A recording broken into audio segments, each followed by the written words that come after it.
Asian টেলিভিশনের কুষ্টিয়া প্রতিনিধি হাসিবুর রহমান রিজুর ওপর নৃশংস সন্ত্রাসী হামলার প্রতিবাদে খোকসায় বিক্ষোভ মিছিল ও মানববন্ধন অনুষ্ঠিত হয়েছে। রবিবার সকালে বিভিন্ন ইলেকট্রনিক ও প্রিন্ট মিডিয়ায় কর্মরত সাংবাদিকরা খোকসা বাস স্ট্যান্ডে ঘণ্টাব্যাপী এ বিক্ষোভ ও মানববন্ধন কর্মসূচি পালন করেন। মানববন্ধন কর্মসূচিতে এশিয়ান টেলিভিশনের প্রতিনিধি পুলক সরকারের সভাপতিত্বে বক্তব্য রাখেন মাই টিভি প্রতিনিধি লিপু খন্দকার, নয়া দিগন্ত পত্রিকার সোহাগ মাহমুদ, বিজয় টিভির তানভীর লিটন, দৈনিক বাংলা দর্শন পত্রিকার সম্পাদক ও জাগরণী টিভির কুষ্টিয়া জেলা প্রতিনিধি শামীম হাসান খান, কালবেলা প্রতিনিধি মনোয়ার হোসেন, চ্যানেল এস এর মোকারম হোসেন সাবু, ভোরের কাগজ পত্রিকার সাইদুল ইসলাম প্রবীণ, সাংবাদিক নোবাজ্জেল হোসেন সহ আরো অনেকেই। এ সময় খোকসা উপজেলার সর্বস্তরের গণমাধ্যম কর্মীরা উপস্থিত ছিলেন।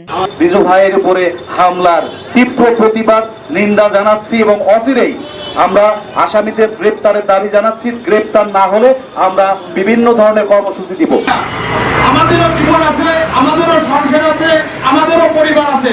কাজেই আমরা চাই একজনকে গ্রেপ্তার করা হয়েছে, যিনি এই সকল স্তরে সাংবাদিকগণ প্রতিবাদে সবাই দাঁড়িয়েছি।